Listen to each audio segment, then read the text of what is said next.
Pemirsa Hasanah, tahukah Anda, makanan yang mestinya membuat manusia bisa bertahan hidup justru bisa membuat seseorang mati? Artinya, makan kekenyangan bisa membunuh seseorang.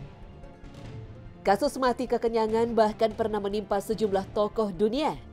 Raja Inggris Henry I yang suka dengan makanan lamprey, salah satu jenis ikan kuno yang mirip dengan belut, menemui ajalnya karena mengkonsumsi makanan favoritnya ini dalam jumlah besar. Raja Henry jatuh sakit tak lama setelah mengkonsumsinya, lalu meninggal dunia. Adolf Fredrik, penguasa monarki Swedia, mendapat julukan The King Who Ate Himself to Death, atau raja yang mati kekenyangan. Saat itu, Februari 1771, Adolf Fredrik makan besar. Ia menyantap hidangan yang terdiri atas lobster, kaviar, kol asam, dan ikan haring asap. Sang raja makan dengan lahap sambil menenggak champagne. Tak sampai di situ, hidangan penutup lantas disajikan berupa semla, roti beraroma kapulaga yang diisi dengan pasta almond dan disajikan dalam semangkuk krim panas. Adolf Fredrik tak hanya makan 1 atau 2 mangkuk, ia melahap 14 porsi. Akibatnya sungguh fatal. Tak lama setelah itu, sang raja tewas akibat masalah pencernaan. Adolf Fredrik mangkat pada usia 60 tahun. Mungkin manusia terlalu banyak makan, terlalu banyak garam, terlalu banyak gula, terlalu banyak lemak dan kolesterol, terlalu banyak bahan makanan tambahan, alkohol.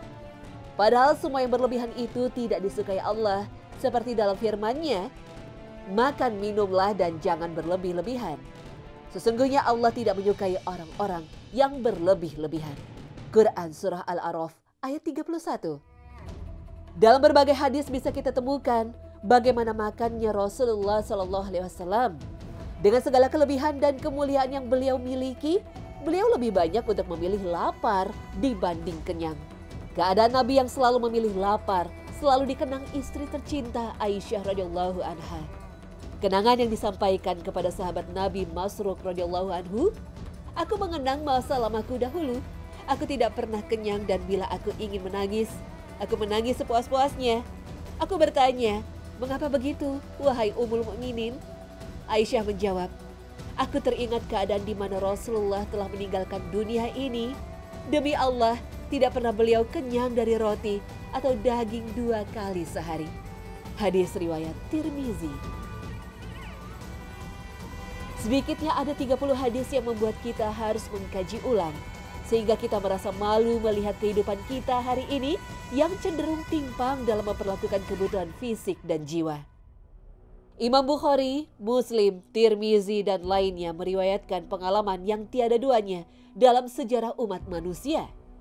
Nabi dan para sahabat telah berhasil menjadi pelaku utama dalam menaklukkan sahiyah atau selera makan dan minum demi menjalankan misi dakwahnya. Aisyah radhiyallahu anha menuturkan bahwa keluarga Nabi tak pernah kenyang dalam 2 hari berturut-turut sepanjang hidupnya. Bahkan pernah dalam 3 bulan dapur rumah Nabi tak terlihat ngebul. Artinya dalam rentang masa 3 bulan itu keluarga Nabi tidak memasak makanan. Dalam hadis yang diriwayatkan oleh Bukhari Muslim itu, Nabi dan keluarganya hanya menyantap aswadain atau air dan kurma. Selama 3 bulan itu, para tetangga dari golongan Ansor sering datang mengirim makanan dan susu untuk keluarga Nabi. Imam Muslim, ahli hadis terbesar setelah Bukhari ini, meriwayatkan bahwa pada suatu malam, Nabi merasakan lapar yang amat sangat hingga memaksa beliau keluar rumah. Di luar, beliau bertemu Abu Bakar dan Umar yang rupanya keduanya pun dilanda rasa lapar yang menyiksa. Perjalanan malam mereka bertiga terhenti di rumah Abu Haisam bin At-Taihan. Betapa bahagianya Abu Haisam kedatangan 3 orang yang bersahabat dalam naungan keikhlasan cinta karena Allah SWT itu. Jamuan malam yang dihidangkan membuat ketiga manusia pilihan ini kenyang dan puas. Namun yang terjadi selanjutnya adalah Nabi berkata kepada 2 sahabat terkasihnya itu, "Yakinlah kalian akan ditanya oleh Allah atas nikmat yang Dia berikan malam ini." Akrabnya Rasulullah dengan rasa lapar dan kesederhanaan ditunjukkan oleh hadis lain yang juga diriwayatkan oleh Abu Hurairah. Beliau menceritakan, Aku pernah datang kepada Rasulullah ketika dia sedang sholat dengan duduk. Maka aku pun bertanya kepadanya, "Ya Rasulullah, mengapa aku melihatmu sholat dengan duduk? Apakah engkau sakit?" Jawab beliau, "Aku lapar, wahai Abu Hurairah."